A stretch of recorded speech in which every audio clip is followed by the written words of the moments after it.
नमस्कार, city post में आपका स्वागत है। मैं हूं श्रीकांत प्रत्युष। आपको पता है कि बिहार में भी कोरोना का संक्रमण काफ़ी तेज रफ्तार से बढ़ रहा है और 450 से ज़्यादा आंकड़ा पहुंच चुका है और 9 जिले काफ़ी ज़्यादा प्रभावित हैं। 2 जिले तो बहुत ज़्यादा प्रभावित हैं, पटना और मुंगेर। नालंदा जिला, सिवान जिला तो प्रभावित है ही। तो बिहार के 29 जिले कोरोना संक्रमण की चपेट में आ चुके हैं। कुल 38 जिले हैं, 29 जिले इसके चपेट में आ चुके हैं। तो ये गंभीर बात है और इस बीच प्रवासी मजदूरों और छात्रों का बिहार वापसी का सिलसिला शुरू हो गया है, तो संक्रमण का खतरा और भी ज़्यादा बढ़ सकता है। इस बीच खबर आ रही है कि पटना में सबसे ज़्यादा या पूरे बिहार में सबसे ज़्यादा परेशानी हो रही है गैर कोरोना मरीजों को, क्योंकि कोरोना ही एक बीमारी नहीं है जिससे लोग परेशान हैं। किसी को कैंसर है, किसी को किडनी की बीमारी है, किसी को हार्ट की बीमारी है, किसी का ब्लड शुगर काफ़ी बढ़ा हुआ है, किसी का ब्लड प्रेशर बढ़ा हुआ है। तो तरह तरह की बीमारियां हैं और लोग उससे परेशान हैं। परेशान इसलिए भी है कि बिहार सरकार के ज़्यादातर सरकारी अस्पतालों को कोरोना पर विशेष के लिए रिजर्व कर दिया गया है। केवल पटना का एक अस्पताल है, बिहार का दूसरा बड़ा अस्पताल है इंदिरा गांधी आयुर्विज्ञान संस्थान, जिसको गैर कोरोना मरीजों के लिए आरक्षित किया गया था, लेकिन अब इस अस्पताल को भी सील कर दिया गया है क्योंकि यहाँ पर भी कोरोना पॉजिटिव सामने आने लगे हैं। अस्पताल कर्मी ही कोरोना पॉजिटिव पाए गए हैं और इसके बाद एहतियात के तौर पर अस्पताल को सील कर दिया गया है और अस्पताल के सैनिटाइजेशन का काम चल रहा है।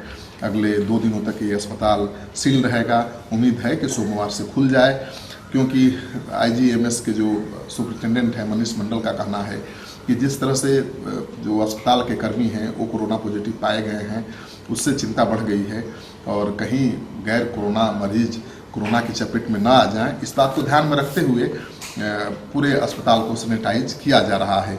आपको पता है कि नॉन कोविड अस्पताल ये घोषित है और यहाँ कैंसर, TB और किडनी के मरीजों का इलाज चल रहा है, लेकिन पिछले कुछ दिनों में इन्हीं मरीजों में कुल 3 को कोरोना पॉजिटिव पाया गया है और जिसके बाद मरीजों के संक्रमण में आए अस्पताल कर्मी भी कोरोना के शिकार हो गए हैं। तो कोरोना संक्रमित मरीज पाए गए, उनका इलाज करने वाले जो अस्पताल के कर्मी हैं वो भी संक्रमित पाए गए हैं और अस्पताल के अधीक्षक मनीष मंडल के अनुसार अस्पताल की एक नर्स, एक सफाई कर्मी और एक पैरामेडिकल स्टाफ पॉजिटिव पाया गया है और उनके पॉजिटिव पाए जाने के साथ ही अस्पताल को सील करने का फैसला लिया गया है।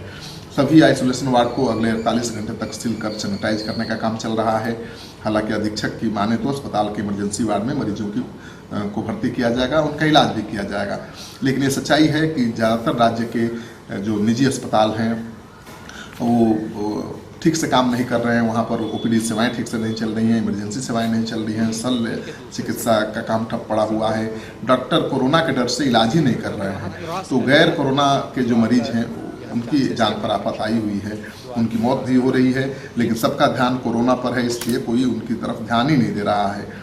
और आपको पता है कि 1 सप्ताह पहले हमने राज्य के एक बड़े JDU नेता से बात की थी। JDU के बड़े नेता हैं और वो भी बीमार पड़ गए थे, उनका ब्लड प्रेशर बढ़ गया था और उसकी वजह से उनको पटना के कई अस्पतालों का चक्कर लगाना पड़ा था। कई अस्पतालों ने उनका हाई टेम्परेचर लिखकर इलाज करने से मना कर दिया था, जबकि उनको बुखार था ही नहीं। लेकिन भगवान की कृपा कि खुद उनका ब्लड प्रेशर नियंत्रित हो गया। उनका कहना है कि अगर खुद नहीं नियंत्रित होता तो शायद अस्पताल के चक्कर लगाने के चक्कर में उनकी जान चली जाती। तो आम आदमी के साथ क्या होता होगा, उनकी कितनी समस्याएं होंगी। हालांकि राज्य सरकार ने सभी निजी अस्पतालों को खुले रखने का, उसमें OPD सेवाएं देने का आदेश दे दिया है, लेकिन सच्चाई यही है कि अभी भी पटना के ज़्यादातर जो निजी क्लिनिक हैं, अस्पताल हैं, उसमें OPD सेवाएं ठीक से नहीं चल रही हैं, इमरजेंसी सेवाएं ठीक से नहीं चल रही हैं और गैर कोरोना मरीजों की फजीहत हो रही है, उनकी जान खतरे में है।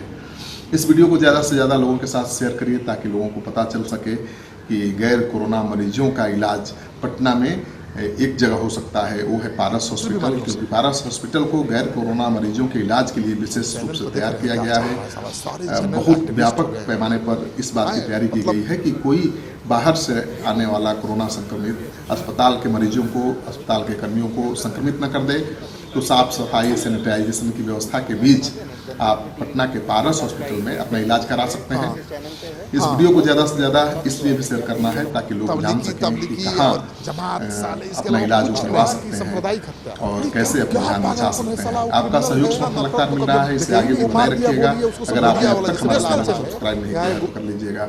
आपका सहयोग समर्थन सिटी पोस्ट टीम के लिए बहुत मायने रखता है।